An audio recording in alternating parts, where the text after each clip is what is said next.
من حوالي سنة كنت عملت لكم مراجعة لسماعة من شركة يونيكوما، كان اسمها يونيكوما اكس 9، وساعتها قلت لكم ان دي هي افضل سماعة موجودة في الوقت ده وفي الفئة دي.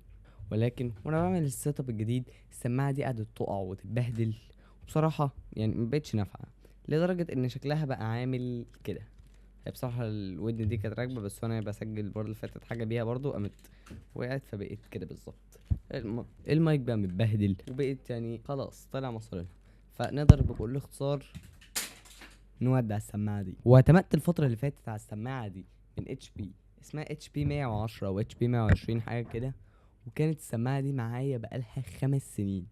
وزي ما انتم شايفين اصلا هي الايركابس اتشالت وانا حاولت الزقها بدبل فيس، ومن هنا بقى قشرت، ومن هنا السلك اتقطع والمايك باظ، وبرضه تركض في السلام هي كمان. لغايه لما زهقت وقلت انا خلاص مش هجيب اي سماعات صيني تاني، فرحت واشتريت السماعه دي.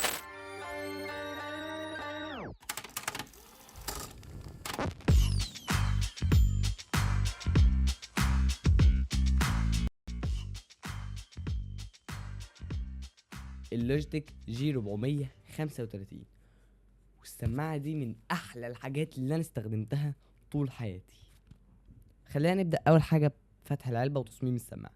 وبصراحه العلبه من مسكتها كده ما كانتش مدينا توقعات كبيره. خامه العلبه مش وحشه، ولكن ده حجم، ولكن العلبه البوكس صغير قوي.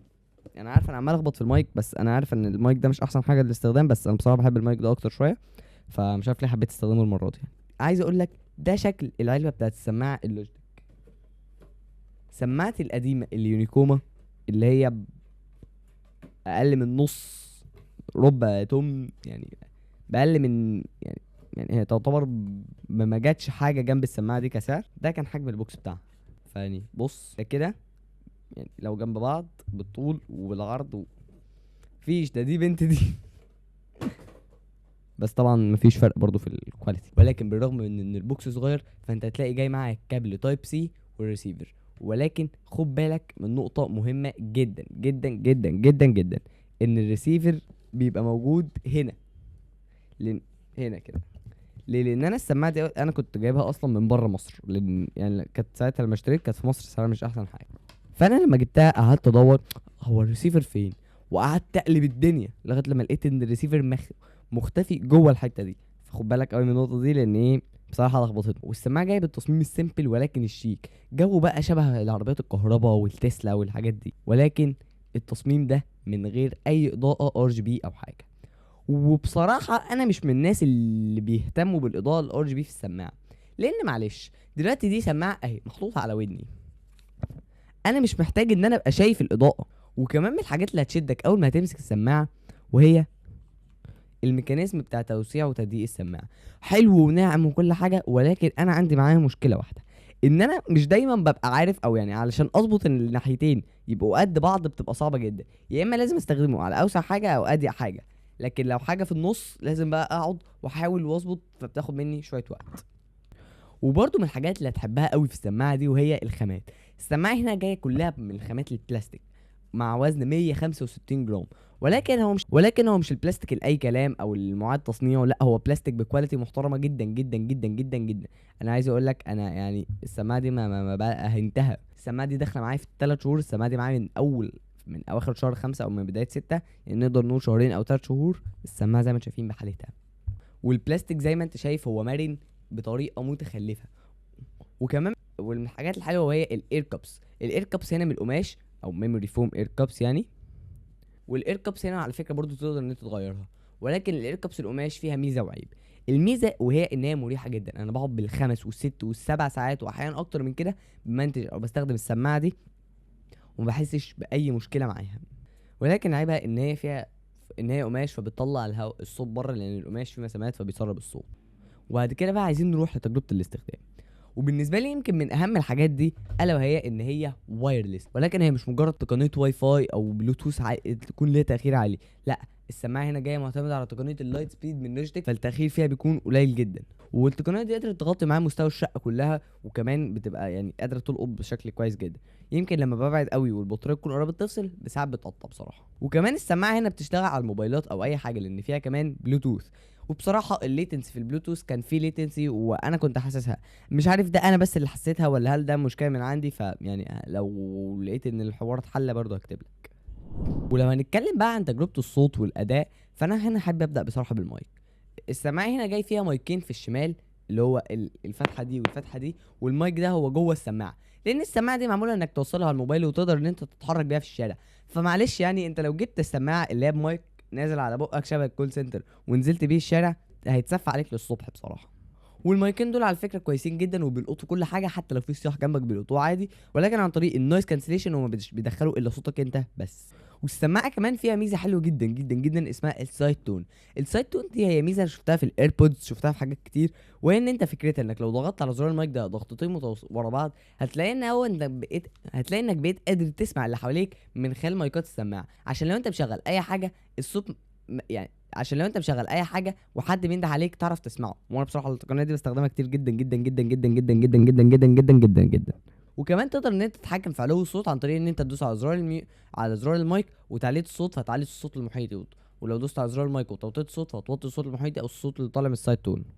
طيب يا شباب، للاسف الشديد الفيديو ده دلوقتي دي تالت مره الجزئيه اللي انتوا شايفينها دي تبقى بتتعاد، وده بسبب بسيط جدا، ان احنا اول مره عدناها لقينا الصوت مش ظابط، تاني مره عدناها لقينا صوت المايك ده ما طلعش، دي تالت مره الصوت ده لو ما ظبطش استحملوا معلش، الفيديو هينزل بصوت الكاميرا انا المفروض مسافر بكره وشغال عليه.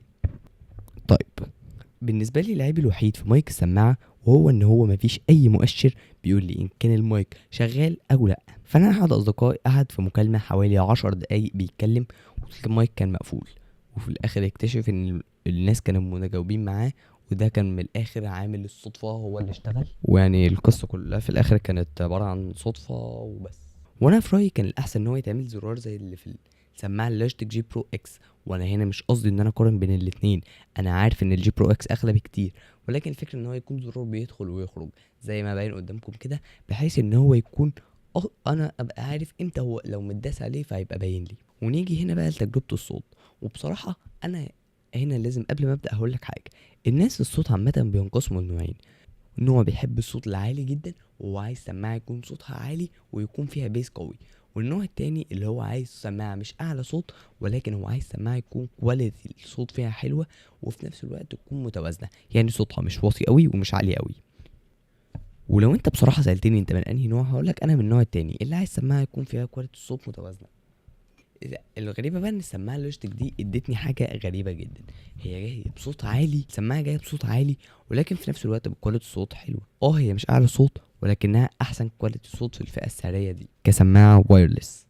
والسماعه دي في طول فتره استخدامي للثلاث شهور اللي فاتوا ما قدرتش اعلي صوتها عن 70%، يمكن بس كنت بحتاج اعلى عن 70% في الحاجات اللي اصلا صوتها واطي، لكن في الكونتنت الطبيعي كانت بالنسبه لي تحفه جدا جدا جدا على 70 ل 80%. ويمكن من العيوب كمان بالنسبه لي ان السماعه دي ما فيهاش سوفت وير او ملهاش سوفت وير، فانت هتحتاج تستخدم ثيرد بارتي ابس. انا عامه اعتمدت على برنامج اسمه اف اكس ساوند، وعلى فكره ده مش اعلان من البرنامج، بصراحه يعني اداني اداء مش وحش، وهبقى سايب لك في الديسكريبشن حبه ايكولايزرز كده عملتها بشات جي بي تي والبرنامج ده.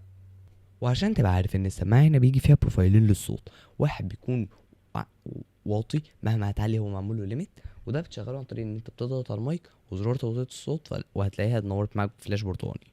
طب لو انا عايز اشغل الصوت العالي، زرار المايك وتعلية الصوت هتلاقيها اديت لك برضو فلاش، اعرف ان هي كده اشتغلت الصوت العالي. وضريبه ان السماعه دي ملهاش سوفت وير، فانت هتلاقي ان في زي بي دي اف صغير كده هتحتاج ان انت تقراه وتحاول تحفظ المعلومات اللي فيه علشان تعرف ازاي تتحكم في السماعه. عامه هسيب لك لينك البي دي اف ده تحت الفيديو في الوصف. وبصراحه اول كام يوم انا قابلني مشكله مع السماعه دي، وان انا ما كنتش قادر اتحكم فيها بسهوله. فانا دلوقتي هنروح بالفويس اوفر وشويه بيرولز وهختصر لك الحوار ده بسهوله جدا. يلا بينا. طيب بص يا معلم، اول حاجه لو انت معاك السماعه دي وعايز تلقطها عن طريق اللايت سبيد، فانت هتعمل ايه؟ اول حاجه هتركب الدونجل بتاع اللايت سبيد في الكمبيوتر بتاعك، وبعدين هتضغط على زرار الباور لمده ثانيه ونص، وهتلاقي ان السماعه نورت معاك بليد زي ازرق كده وبس، او ليد ساين مش ازرق. طيب دلوقتي انا لو عايز اشتغل على البلوتوث فانت لازم تعمل سويتش من اللايت سبيد للبلوتوث. طب ده ازاي؟ هتضغط 3 ثواني او اكتر على زرار الميوت، فهتلاقي ان السماعه اتحولت من، ولو انت كنت على البلوتوث هتلاقي ان السماعه نورت معاك سيان، ولو انت كنت اصلا على اللايت سبيد هتلاقيها نورت معاك ازرق.